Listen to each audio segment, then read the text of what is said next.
આપણે ત્યાં કહેવાય ને કે શ્રીમદ ભાગવત માટે પણ આપણે ત્યાં કહેવાય છે કે ભગવતા પ્રોક્તમ ભાગવતમ, કે જે ભગવાને કહ્યું એ ભાગવત છે. અને ગીતા પણ કઈ છે કે જેને ભગવાને કહી છે. તો જેવી રીતે ભાગવત ભગવાનની વાણી, એવી રીતે આ ભગવદ ગીતા એ પણ ભગવાનની વાણી. ભાગવતમાં પણ ભગવાન કૃષ્ણ, ગીતામાં પણ ભગવાન કૃષ્ણ, પણ બંનેમાં ફરક એવો કે ગીતાના કૃષ્ણના હાથમાં સુદર્શન ચક્ર છે, ઘોડાની લગામ છે, પણ ભાગવતના કૃષ્ણના હાથમાં વાંસળી છે. કહેવાય ગીતાના કૃષ્ણે કિરીટ મુકુટ ધારણ કર્યો છે અને ભાગવતના કૃષ્ણ મોરપંખ ધારણ કરે છે.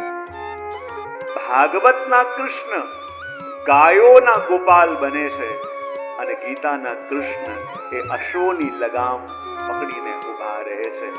અને જોવા જઈએ તો બંને ગ્રંથ એવા છે અને ભગવદ ગીતા એવી છે કે જેમાં આપણા જીવનની બધી સમસ્યાઓનો હલ છે. એક પણ એવી સમસ્યા આપણા જીવનમાં નથી કે જેનો ઉપાય ભગવદ ગીતામાં ભગવાને આપ્યો ન હોય. હું ઘણીવાર મારા પ્રવચનમાં કહેતો હોઉં કે મોટામાં મોટી લોક બનાવવાની મેન્યુફેક્ચરિંગ કંપની હોય, સારામાં સારું લોક બનાવતા હોય, પણ કોઈ પણ કંપની એવી હશે કે જે એવો લોક બનાવે છે કે એની સાથે એની ચાવી બનાવતા ન હોય? એવી કોઈ પણ કંપની છે? જ્યારે લોક બનાવે છે તો જોડે એની ચાવી પણ બનાવે છે કે નહીં? હા કે ના તો પાડો. હા, તો એવી રીતે જીવનમાં જ્યારે સમસ્યા આવે છે તો સમસ્યાઓ એનું સમાધાન લઈને પણ આવે છે, પણ આપણે સમસ્યાને જોવામાં એટલા બિઝી થઈ જઈએ છે કે સમાધાન તરફ આપણી દ્રષ્ટિ પડતી. એક પ્રસંગ મને બહુ પ્રિય છે, હું ઘણી વાર કહું કે જ્યારે એક ખૂબ શ્રીમંત પરિવાર અને એનો એકનો એક દીકરો, અને એણે એના ફાધર પાસે પ્રોમિસ લીધું હતું કે જ્યારે મારા 18 વર્ષ પૂરા થઈ જાય ત્યારે આપે મને આ સ્પોર્ટ્સ કાર અપાવવી પડશે. અને ખૂબ શ્રીમંત પરિવાર હતો અને એને કોઈ સમસ્યા હતી નહીં. અને જ્યાં 18 વર્ષનો થયો, લાયસન્સ આવ્યું અને એના ફાધરે કહ્યું હતું કે જેવા તારા 18 પૂરા થઈ જાય હું તને સ્પોર્ટ્સ કાર અપાવીશ. અને જ્યાં 18 એના પૂરા થયા, બહુ એક્સાઇટેડ હતો કે મારા પપ્પાએ મને વચન પણ આપ્યું હતું કે હું તને સ્પોર્ટ્સ કાર ગિફ્ટ કરીશ. પણ જ્યારે કાલે દીકરાનો જન્મદિવસ છે અને પિતા એક રાતે પોતે બેઠા હતા અને વિચાર કરતા હતા કે મારો દીકરો હવે 18 પૂરા કરશે અને 19માં જશે અને 19 વર્ષનો થશે ત્યારે એના હાથમાં લાયસન્સ આવશે અને લાયસન્સ આવશે એટલે કાર ચલાવવા માટેનો એ આગ્રહ રાખે છે. હમણાં સુધી એ મારા પાસેની સીટમાં બેસતો અને સ્ટીયરિંગ મારા હાથમાં રહેતું, પણ હવે જીવનનું સ્ટીયરિંગ એના હાથમાં આવવાનું છે. અને જ્યારે જીવનનું સ્ટીયરિંગ આપણા હાથમાં આવવાનું હોય ત્યારે બહુ સાવધાન રહેવું પડે. ક્યારે એક્સિલેટર લાઈફમાં આપવું અને લાઈફમાં ક્યારે બ્રેક આપવી એનો વિવેક જલ્દી આવ્યો ન હોય તો હાથમાં આવેલા સ્ટીયરિંગ ક્યારેક ભારે પડી જતા હોય છે. અને પિતાએ વિચાર કર્યો કે દીકરાએ કાર માંગી છે, પણ એની અંદર હજી વિવેક નથી આવ્યો કે લાઈફમાં કયા માર્ગે જવા માટે એક્સિલેટર આપવું અને કયા માર્ગે આપણે આવી ગયા હોઈએ તો બ્રેક આપવું. એનો વિવેક ન આવ્યો હોય અને એકદમ એના હાથમાં લાઈફનું સ્ટીયરિંગ આવી જશે તો જીવનમાં સમસ્યા આવી શકે એમ છે. તો કહે હું મારા દીકરાને હું કેવી રીતે સલાહ આપું, શું આપું? અને રાત્રિના સમયમાં એણે ભગવદ ગીતા લીધી અને ભગવદ ગીતા વાંચતા જાય અને એક વાક્ય જે એ યુવાનને જીવનમાં કામ આવે એવી રીતે અંડરલાઈન કરતા જાય. એમ કરીને આખી રાત એમણે ભગવદ ગીતાના અલગ અલગ વાક્યોની નીચે અંડરલાઈન કરી. અને જે સ્પોર્ટ્સ કાર હતી એને દીકરાને સરપ્રાઈઝ આપવા માટે ગેરેજની અંદર બંધ, મોટું ઘર હતું, ગેરેજમાં બંધ કરી દીધી, કવર ચડાવી દીધું અને એની કી એમણે કહ્યું ભગવદ ગીતાના પેજની અંદર મૂકી અને બધા ગીતાના કોટ્સમાં અંડરલાઈન કરીને.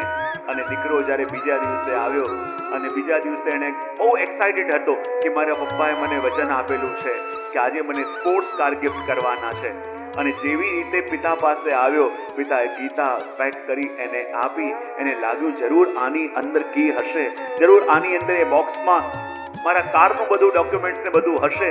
પણ જ્યાં એને પેકિંગ ખોલ્યું એ તો ભગવદ્ ગીતા નીકળી. અને ભગવદ્ ગીતા જોઈને એ એટલો ગુસ્સે થઈ ગયો કે પિતાજી મારું બર્થડે ગિફ્ટ ક્યાં છે? બોલે આની અંદર તારું ગિફ્ટ છે. અને છોકરો એટલો ગુસ્સો ભરાઈ ગયો કે તમને મારા ફિલિંગની કોઈ કદર નથી, તમને મારા ફિલિંગની કોઈ રિસ્પેક્ટ નથી. આટલા સમયથી હું રાહ જોતો હતો કે આજે મારા ફાધર મને આ કાર અપાવશે અને તમારા માટે કોઈ મોટી વાત નથી. લાખો કરોડોની ચેરિટી કરો છો તો પોતાના એકના એક બાળક માટે એટલું ન કરી શકો? પિતા કે બેટા તું આ ગીતા ખોલીને જો તો ખરા, આની અંદર હું શું લઈને આવ્યો છું? પેલો કે ના, આજે મારું દિલ બહુ તૂટી ગયું છે. મેં માંગ્યું હતું શું અને આપ્યું શું? અને ભગવદ્ ગીતા ત્યાં જ મૂકી દીધી. અને એને એટલું ખોટું લાગ્યું કે એ દિવસે છોકરો પિતાનું ઘર છોડીને ચાલ્યો ગયો. પિતા કહેવા લાગ્યા બેટા જો તો ખરા ગીતા ખોલીને, બેટા જો તો ખરા. પણ એક ન માની અને પોતે ઘર છોડીને ચાલ્યો ગયો. અને કહેવાય એટલું ખોટું લાગ્યું કે વર્ષો વીતી ગયા. પિતાએ કેટલી આજીજી કરી પણ પોતે ઘરે ના આવ્યો. અને જ્યારે આ વાતને વર્ષો વીત્યા અને કહેવાય એના પિતાનું અવસાન થયું.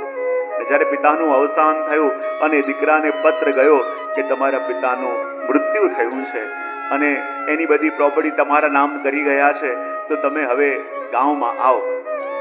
અને છોકરો ત્યારે પાછો આવ્યો પોતાના ઘરે. અને જેવો બંગલામાં અંદર પ્રવેશ કર્યો, સામે એના પિતાનું ચિત્ર હતું જેમાં ચંદનનો હાર ચડેલો હતો. જોઈને એનું હૃદય થોડું પીગળ્યું પણ ખરા કે એ દિવસે મેં બહુ વધારે પડતું ઓવર રિએક્ટ કરી દીધું. અને પિતાએ કદાચ મને ગીતાની પુસ્તક આપી હતી તો ખાલી લઈ લીધી હોત તો એમાં શું પ્રોબ્લેમ હતો? મેં લીધી પણ નહીં અને ત્યાં જ મૂકીને ચાલ્યો ગયો.